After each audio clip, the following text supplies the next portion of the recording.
శ్రీ మహాగణాధిపతయే నమ. ఐం మహాసరస్వత్యే నమ. శ్రీ లలితాంబికాదేవ్యే నమ. రాశిఫలాల కార్యక్రమములో భాగంగా ద్వాదశ రాశుల వాళ్లకు ఎలా ఉండబోతుంది, జూన్ నెల అంతా కూడా 1వ తేదీ నుండి జూన్ నెలాఖరు వరకు కూడా ఎలా ఉండబోతుంది, ఏమిటి, ఏ ఏ రాశుల వాళ్లకు ఎటువంటి ఫలితాలు రాబోతున్నాయి, ఉండబోతున్నాయి, ఎవరికి ఎలా జరుగుతుంది అనేటువంటిది ప్రతి మాసము చెప్పుకున్నట్టుగానే ఈ మాసము కూడా మనం చెప్పుకుంటున్నాం. అయితే ఇది నేను ఎప్పుడూ చెప్తూనే ఉంటాను, ప్రతిసారి కూడా తెలియజేయటము నా ధర్మము కాబట్టి చెప్తాను. ఏదైనా లగ్నము అనేటువంటిది చాలా ముఖ్యము. ఎప్పుడూ కూడా రాసుల ప్రకారముగా, అంటే కోటాను కోట్ల మంది ప్రజలలో ఈ రాసుల వాళ్ళు ఉంటారు కాబట్టి జనరల్గా 12 రాసుల వాళ్లకు ఎలా ఉంటుంది అని చెప్పడం జరుగుతుంది.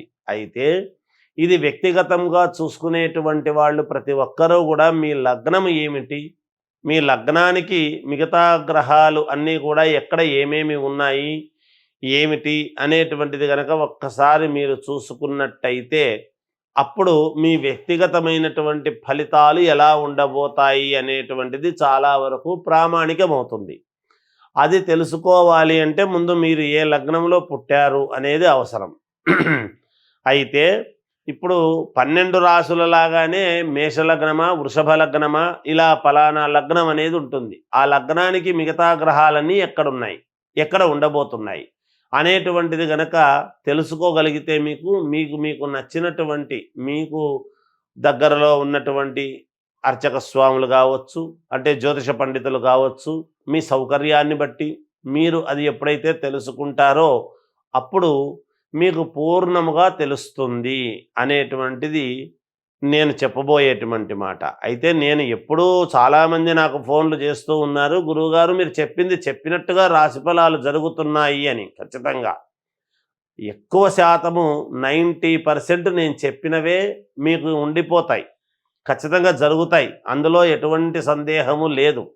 కానీ ఒక్కొక్కసారి వ్యక్తిగతమైనటువంటి కూడా చూసుకుంటే మీకు మేలు జరుగుతుంది అని తెలియజేస్తూ, ఇది అందరూ కూడా తెలుసుకోవాల్సినటువంటిదిగా తెలియజేస్తూ ఉన్నాను. మీనరాశి వారికి ఈ జూన్ 1వ తేదీ నుండి నెలాఖరు వరకు ఉంది. ఎలా ఉంది అంటే మిశ్రమ ఫలితాలుగా గోచరిస్తున్నప్పటికీ కొన్ని అనుకూలవంతమైనటువంటి ఫలితాలు ఉన్నాయి. అన్ని రంగాల వారికి మిశ్రమ ఫలితాలుగానే గోచరిస్తూ ఉన్నాయి గాక, ఏ రంగంలో ఉండేటువంటి వాళ్ళకైనా మిశ్రమ ఫలితాలే అనేది తెలియజేస్తున్నాను. గృహ నిర్మాణ ప్రయత్నాలు అనేటువంటివి కాస్త వాయిదా వేసుకోనేటువంటి పరిస్థితి నిదానముగా జరుగుతాయి. వ్యాపారాలలో తొందరపాటు నిర్ణయం వల్ల నష్టాలు జరిగే పరిస్థితి ఉంది కాబట్టి జాగ్రత్త వహించండి, అనుకూలముగా వెళ్ళండి. మానసికమైనటువంటి ఆందోళనలు అనేటువంటివి పెరగకుండా జాగ్రత్త వహిస్తారు. వృత్తి ఉద్యోగాలలో ఊహించని కొన్ని ఇబ్బందులు ఎదురయ్యేటువంటి పరిస్థితి ఉంటుంది. నిరుద్యోగులకు మరికొంత కాలం వేచి చూడక తప్పదు.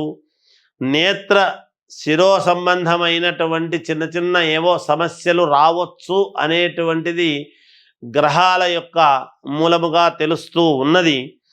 అనారోగ్య సమస్యలు అనేటువంటివి మొదట బాధించిన తర్వాత మేలు జరుగుతాయి గాక, ధన వ్యవహారాలలో మధ్యవర్తిత్వము చేయటం అనేటువంటిది మంచిది కాదు.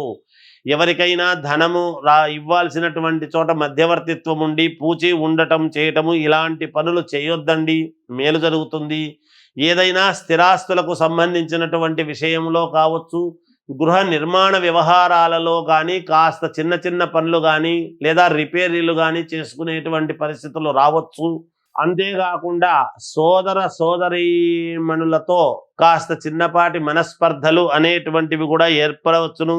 మిత్రులతో అకారణముగా వివాదాలు అనేటువంటివి కలిగే పరిస్థితి ఉన్నది. ధనాదాయ మార్గాలు అనేటువంటివి పెంచుకుంటారు. ఇంతకాలముగా ఒక స్టెబిలిటీ, ఒక నిర్దిష్టమైనటువంటి మార్గము లేనటువంటి వాళ్లకు ఒక మార్గం అనేటువంటిది ఏర్పడుతుంది. కానీ శారీరకమైనటువంటి శ్రమ అనేటువంటిది కూడా ఉంటుంది. ఆ శ్రమకు తగినటువంటి ఫలితాలు కూడా భవిష్యత్తులో మీరు పొందబోతారు. ఇంకా మంచి యోగాలు అనేటువంటివి కూడా నెలాఖరులో కలగవచ్చును. ఆకస్మిక ధనలాభము లాంటివి కూడా ఉన్నాయి అనేటువంటిది తెలియజేస్తున్నాను. విద్యార్థులు శ్రద్ధగా చదవాలి. రాజకీయాలలో ఉండేటువంటి వాళ్ళు ఆచితూచి అడుగులు వేయండి. మేలు జరుగుతుంది. జయోస్తు.